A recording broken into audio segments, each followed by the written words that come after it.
Atlas, under the lead of the general, came to observe the army's latest mecha. Upon meeting, a robot immediately brought Atlas a cup of coffee.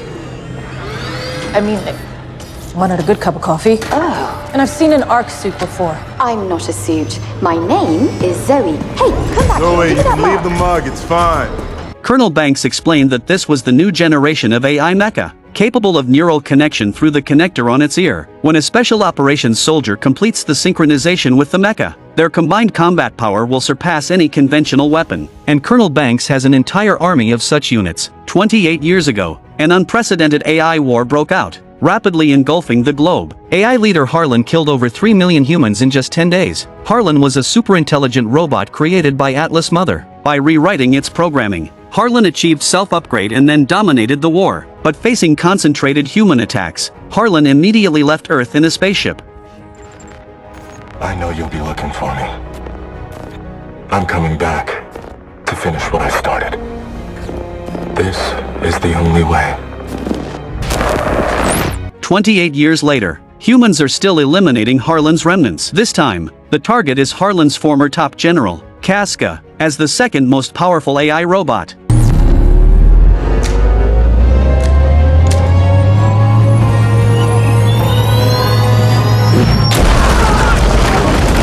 Casca is almost invulnerable to conventional firearms. He can walk up and disassemble gun barrels instantly with a combination of strikes. However, this time humans came prepared. They forced Casca downstairs, expecting a fierce battle, but instead managed to capture him alive using a preset electric shock equipment. Soon, Atlas was approached by the military. Under the escort of soldiers, they boarded a spaceship heading straight for the military headquarters. As the daughter of Harlan's creator, Atlas is currently the person on Earth who knows Harlan the best. Her mother died because of Harlan, so Atlas has spent the past 28 years studying how to find Harlan. And now, the captured Casca is the best breakthrough point. Entering the interrogation room, Atlas scanned her retina to gain interrogation access. Casca wasn't surprised to see Atlas and declared that she wouldn't get any information from him. Hearing Casca's confidence, Atlas hit him with a magnetic piece and then began to reset Casca's damaged CPU. During the reset process, Atlas could check each segment of his code, thus finding Harlan's escape planet through Casca's memories. But in fact, Atlas used a stratagem. She claimed to have found Harlan's coordinates and quickly wrote them down. Casca verbally denied it, but his CPU inadvertently thought of Harlan's planet,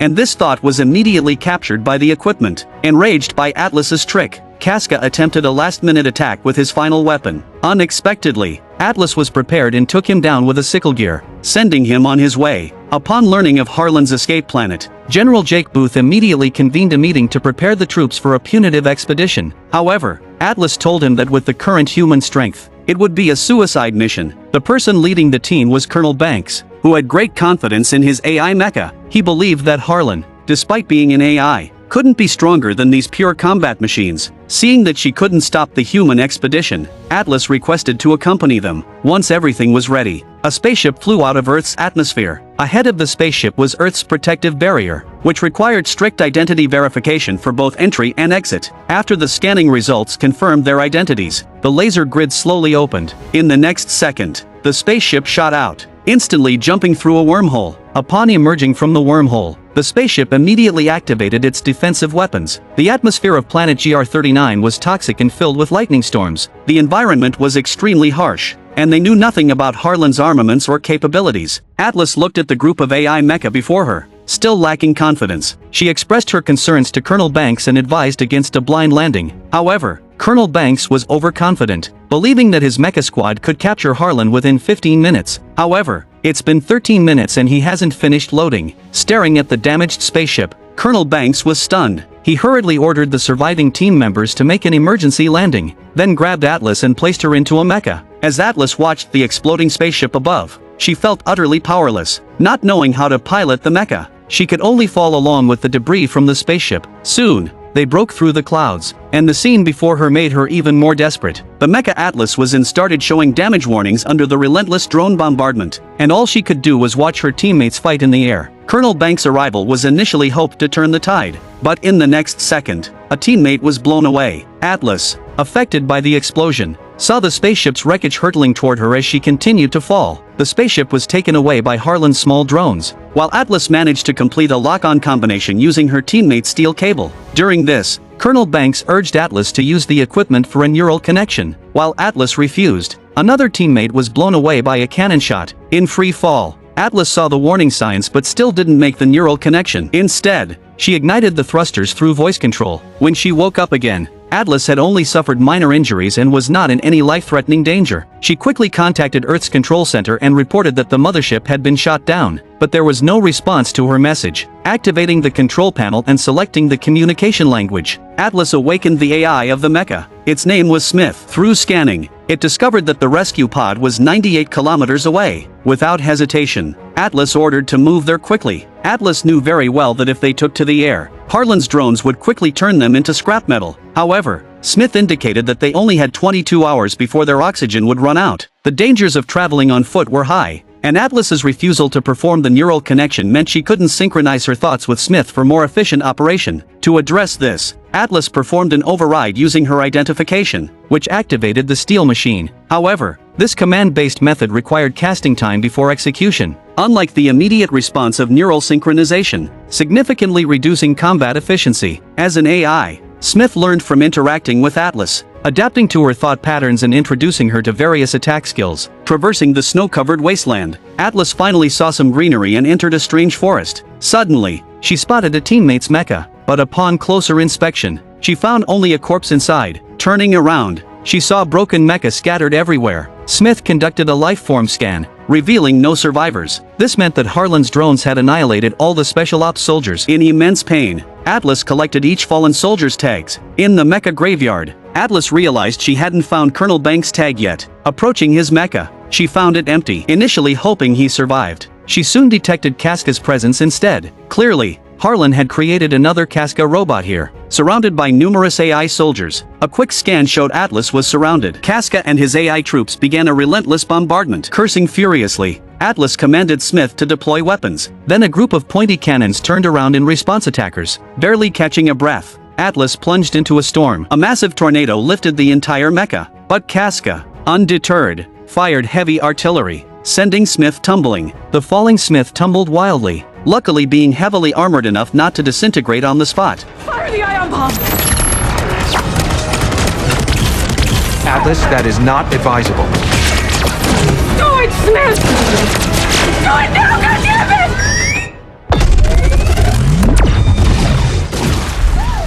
The ion cannon blast leveled the area for several kilometers, but Casca, being a top general, escaped unscathed. I was trying to warn you that detonating an ion bomb could cause a sinkhole.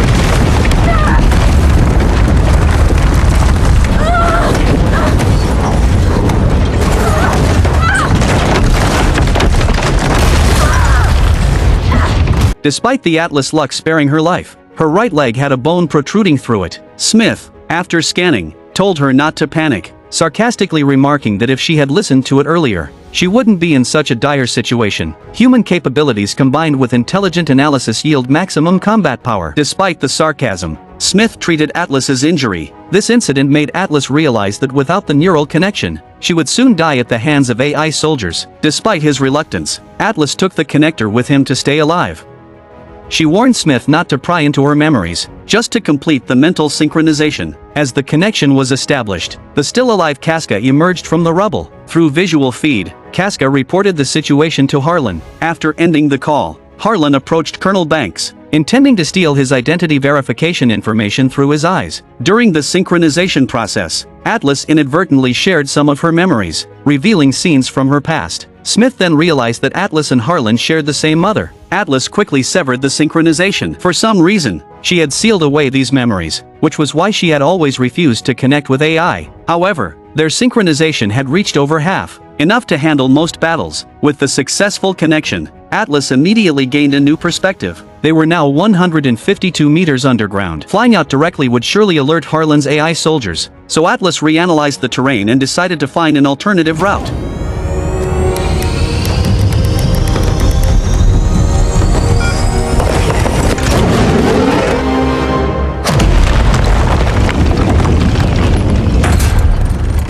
Emerging successfully, Atlas knew another battle was imminent. She devised a plan based on Smith's arsenal, and the two of them boldly walked outside. Drones in the distance quickly locked onto Smith and transmitted the location to Casca. While being pursued by the drones, they spotted a glowing blue rock and bioluminescent plants at their feet. Based on Atlas's cerebral activity, Smith named the plant Little Plant. After a rare moment of leisure, they prepared to set off again. Suddenly, the radar detected the approaching Casca. Atlas placed motion sensors along her path and spread thermal mines around, ready to spring a trap on Casca. The explosion created a massive dust cloud. Atlas had Smith deploy all their weapons to search for Casca. After a few steps, they found Casca reduced to just a head. A familiar scene. This time, however, the outcome was the same. Atlas grabbed Casca's head and crushed it, causing it to burst. Seeing the remnants in the brain, Atlas discovered that Casca had been in contact with Harlan. Although the signal was encrypted, she triangulated the frequency and located Harlan's base, which was right next to the rescue station. Since their synchronization was only 89%, Smith didn't have to fully obey Atlas's commands. He believed going directly to Harlan's base was suicidal. Smith's CPU prioritized protecting Special Operations soldiers' lives, so he insisted on heading to the rescue station first. Confronted with this, Atlas tried to leave the mecha using a respirator, only to find her actions blocked by Smith through the neural connection. She couldn't even remove the connector. This triggered Atlas's most traumatic memories, and Smith sensed not sadness but guilt from these memories. Seeing Atlas in such pain, Smith relented. They reached a consensus and set off for Harlan's base. For Atlas, this wasn't a suicide mission. She believed her knowledge of Harlan was enough to deal with him, but reality often falls short of expectations. Soon, Smith reached the outskirts of Harlan's base. In just 28 years, Harlan had achieved so much on an uninhabited planet, showcasing his formidable capabilities. Just as Smith was deploying the homing beacon, the signal was suddenly jammed. Being an AI product as well, Harlan easily hacked into Smith's system. Smith crashed and shut down instantly. Atlas found herself facing another Casca. Meanwhile, Earth's command center, led by General Jake Booth, finally received the mothership's transmission, which contained Atlas's initial distress signal. General Jake Booth, though incredulous, had to assume the worst, that the entire force was wiped out. The most critical issue was that the mothership carried a warhead capable of destroying the entire planet. If it fell into Harlan's hands, the consequences would be catastrophic. Atlas was captured, handcuffed, and Smith was powered down. Harlan, who had been waiting, slowly approached her. Both were once members of the same family, but Harlan was determined to cleanse humanity and create a new world ruled by AI. Harlan revealed that it was all part of his plan. From the beginning, Casca's capture on Earth was a setup. While Atlas had been studying Harlan over the years, Harlan had also been studying Atlas. You wanted him to lead us here. And You wanted the Daim and and the carpet warhead. and Me. You wanted me. The Earth's defense system, designed by Atlas, was impenetrable by force. Only a joint warship with the authorization codes could pass through. Colonel Banks had one half of the code, and Atlas had the other half. Now, both halves were in Harlan's possession. Once he piloted the spaceship into Earth's orbit, he could turn the planet into a living hell with a single warhead, paving the way for a new evolution of life. After explaining his plan, Harlan placed Atlas on a platform and used the same method to extract the authorization code from her eyes. With only 5 minutes of oxygen left in her mask, Atlas was about to suffocate. Harlan wasted no time and went to prepare the spaceship. In her despair, Atlas noticed that Colonel Banks was not dead, barely alive. Colonel Banks deeply regretted not heeding Atlas's advice to avoid recklessness. But now, it was too late. He took out his connector and told Atlas that if Smith's reactor wasn't completely damaged, it could be reactivated. A doubtful Atlas put on the connector and called out a few times. To her relief, Smith was awakened in the storage room. However, to get Smith fully operational, they needed to synchronize 100%. This was necessary to perform the override and use other people's connectors for her own use. But this was the source of Atlas's torment. The last 7% of her memories were a forbidden zone she had been unable to unlock until now. It turned out that 38 years ago,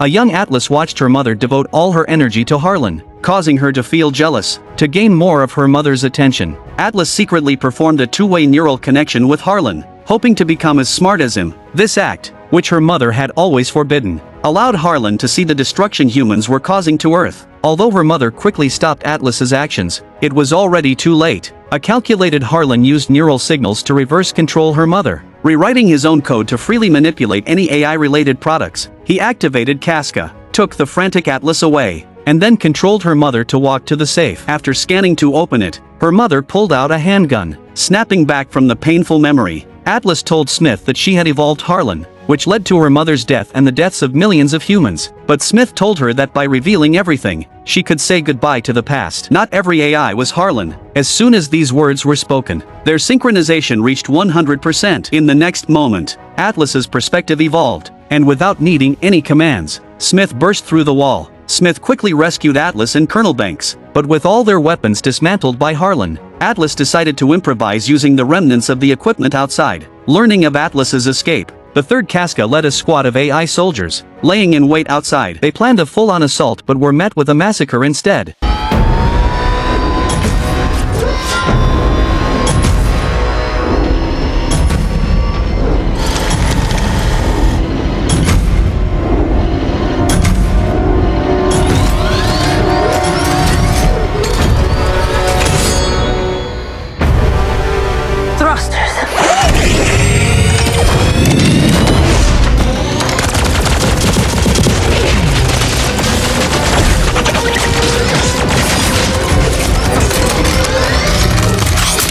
My turn.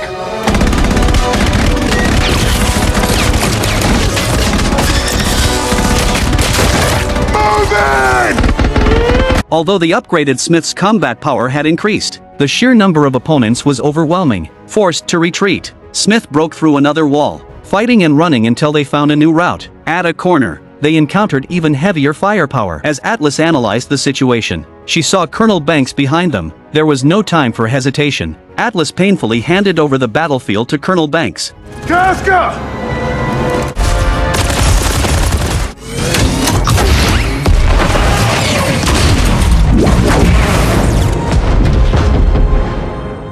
Smith, charging outside, opened fire with all 4 guns, leaving nothing but devastation in his wake. With his bulletproof armor, Smith and Atlas fought their way through, picking up weapons and heading toward the mothership. Seeing that stronger drones were deployed, Atlas quickly devised a new attack strategy for Smith. Realizing that Harlan was behind the ambush, they found themselves under heavy missile bombardment. Smith had to dodge and take cover behind abandoned mechas. Time was running out as the warhead-equipped spaceship took off. Directly attacking the ship would cause the warhead to explode, destroying the planet as well. Smith began to hack the warhead to deactivate it. 5 sets of codes were rapidly deciphered while Harlan continued his relentless bombardment. Atlas picked up a weapon from the ground, enduring the attacks, and aimed at the spaceship. In the final moments, Smith successfully deactivated the warhead. The entire spaceship exploded, but the high-energy fuel blast resulted in a meteor shower. Atlas and Smith braced themselves as the fiery debris rained down, ready for the next challenge in their desperate battle against Harlan. The two of them dodged and moved quickly,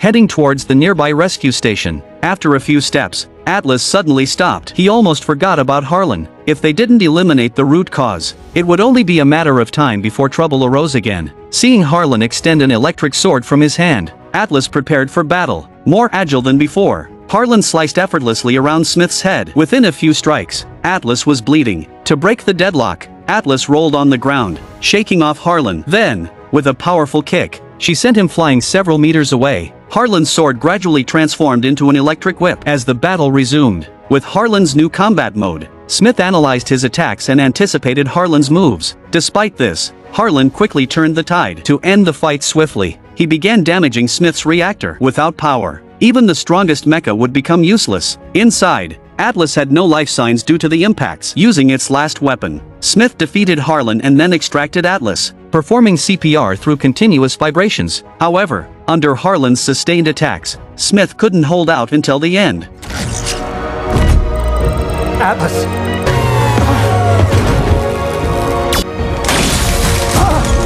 No!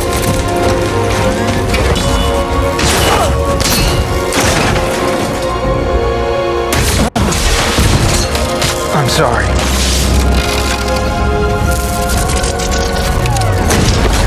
I'm sorry. Atlas. Don't worry. It's almost over.